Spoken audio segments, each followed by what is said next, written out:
Ever wondered what it feels like to stand inches from the nail that pierced Christ? In Rome's dim basilicas, relics tied to the foundations of Christian belief have been guarded for centuries behind stone, silence, and ritual. In the next few minutes, we'll trace 10 of them, from a thorn of the crown to the chains once said to bind an apostle. These are not relics that simply survived history. They are relics preserved through faith, devotion, and Rome's refusal to let them be forgotten. Ready? Let's roam. Number 10. Tomb of St. Catherine of Siena. This tomb marks the resting place of a woman who reshaped the authority of the medieval church without ever holding office. St. Catherine of Siena died in Rome in 1380 and was buried at Santa Maria sopra Minerva, the Dominican basilica consecrated in 1370 on the site of a former Roman temple.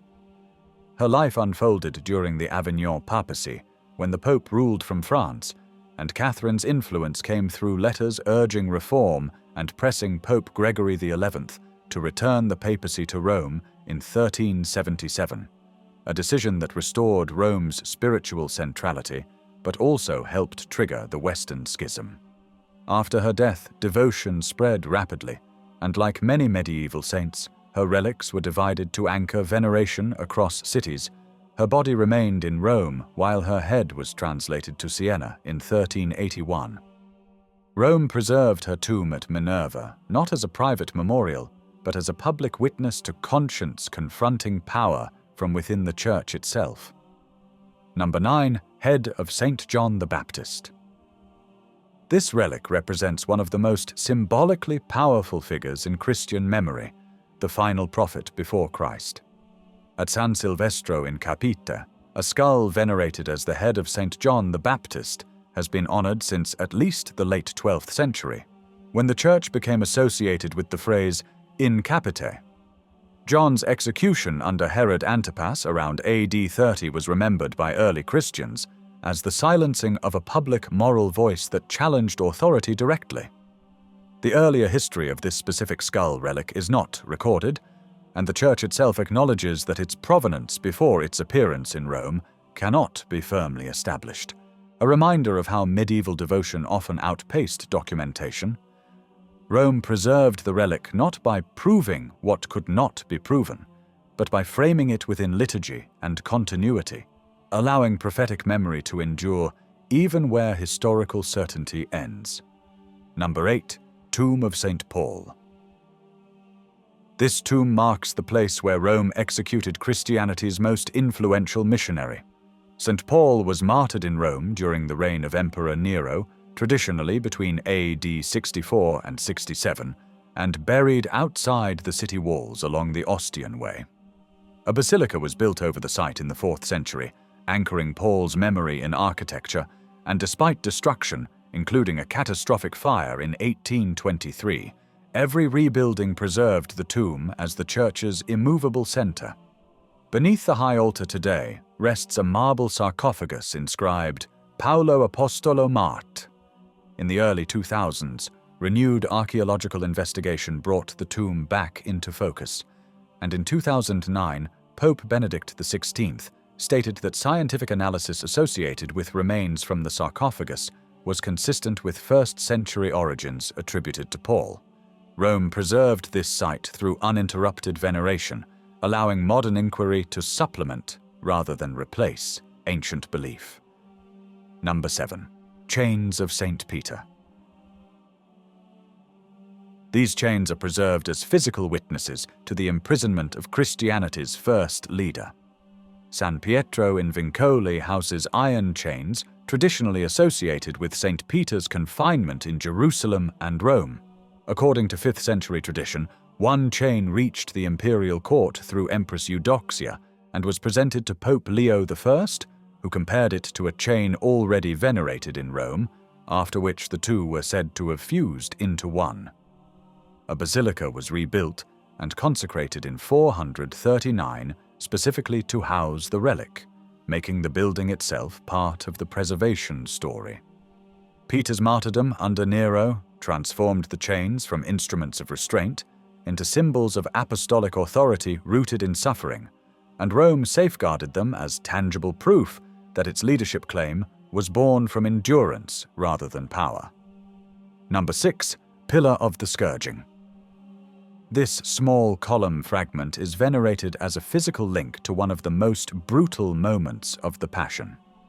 At Santa Prassede, a basilica rebuilt in the early 9th century under Pope Paschal III, a stone column is traditionally associated with Christ's scourging, a Roman punishment administered before crucifixion. Devotion to the instruments of the Passion intensified during the medieval period, when tangible objects became focal points for prayer and penitence. Tradition holds that a Cardinal Giovanni Colonna brought the fragment to Rome in 1223. Modern scholarship, however, acknowledges that the column's earlier chain of custody cannot be fully reconstructed. What can be said with confidence is that Rome preserved the relic from the medieval period onward within a protected sacred space, embedding the memory of Christ's suffering inside a church built to endure collapse, invasion, and time. Number 5. Holy Crib Fragments. These wooden fragments anchor Rome's claim to preserve the memory of Christ's birth itself. Santa Maria Maggiore houses 5 pieces traditionally identified as parts of the manger from Bethlehem, preserved beneath the high altar of Rome's most important Marian basilica. The church was constructed shortly after the Council of Ephesus in 431, when the doctrine of the Incarnation became central to Christian identity. According to long-standing tradition, the fragments were sent from the Holy Land to Rome for safekeeping during periods of instability, transforming the basilica into a symbolic Bethlehem of the West. In 1802, architect Giuseppe Valadier designed the crystal reliquary that still protects the wood today. Rome preserved these fragments not as archaeological artifacts, but as devotional evidence that divinity entered history materially, through infancy and vulnerability. Number 4. Scala Sancta and Sancta Sanctorum. These steps preserve one of Rome's oldest and most continuous penitential rituals.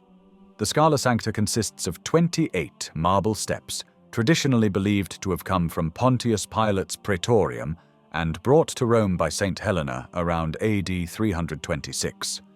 Their association with the Passion is documented in medieval devotion long before modern skepticism. In 1589, Pope Sixtus V ordered the stairs dismantled and rebuilt at their current location near the Lateran, ensuring their survival within a reorganized cityscape. In the early 18th century, the marble was covered with wood to prevent erosion from centuries of pilgrims ascending on their knees, and in 2019 the covering was temporarily removed after restoration. At the top stands the Sancta Sanctorum, the Pope's private chapel and relic treasury, completing a system where ritual, architecture, and preservation reinforce one another. Number 3. Tomb of St. Peter. This tomb forms the physical foundation of the papacy itself. St. Peter was executed during Nero's persecution and buried in a necropolis on Vatican Hill, a marginal burial ground outside the ancient city. Early Christians marked the grave discreetly, and by the 4th century, Emperor Constantine ordered a basilica built directly over it, burying the site inside monumental architecture. Between 1940 and 1949, Vatican-authorized excavations uncovered the necropolis and a burial complex long associated with Peter, including graffiti referencing his name. Those excavations identified remains consistent with a 1st-century man venerated as Peter, based on location, dating, inscriptions, and continuity of devotion, not on skeletal trauma or broken bones. Rome preserved the tomb continuously, building successive churches over it so that apostolic memory became inseparable from the city's identity and authority. Number 2. True Cross and Titulus Crucis. This site preserves some of Christianity's most debated physical links to the crucifixion. Santa Croce in Jerusalem was established in the 4th century as a relic house associated with Empress Helena, designed to transplant Jerusalem's sacred geography into Rome. Among its relics is the Titulus Crucis, the wooden inscription believed to have been placed above Christ on the cross. On February 1st, 1492, the Titulus was reportedly rediscovered behind sealed masonry, tied to a box associated with a medieval custodian, which led to renewed veneration. Scientific testing in the modern era has produced debate over its date, and documentation prior to the rediscovery is limited, making scholarly disagreement part of the relic's history.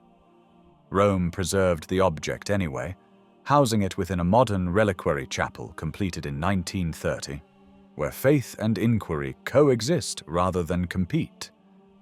Number 1. Crown of Thorns Fragments. These thorns represent the most intimate and theologically charged symbols of the Passion. The Crown of Thorns appears in the Gospels as an act of mockery, yet Christian tradition quickly understood it as the inversion of earthly kingship, authority revealed through suffering rather than domination. At Santa Croce in Gerusalemme, 2 thorns are preserved among the Passion relics, associated with the Helena tradition that frames the Church as Rome's primary guardian of Jerusalem's sacred memory. The precise journey of these individual thorns is not fully documented, reflecting how relic culture historically functioned through tradition, custodianship, and continuous veneration rather than modern provenance records. In the 20th century, Rome consolidated and conserved the relics within a dedicated chapel, ensuring their protection while acknowledging their fragility. These thorns endure not as accusations or curiosities, but as witnesses, preserved because devotion demanded proximity, institutions provided custody, and Rome refused to let the memory of the Passion fade. These relics were not preserved by chance. They endured because generations believed they mattered, and because Rome chose to guard them when memory could have disappeared. If one of these stories stayed with you, take a moment to like the video. It helps this history reach more people who care about it. Let me know in the comments which relic struck you most and why. Subscribe for more places where history is still tangible, and until next time, keep roaming.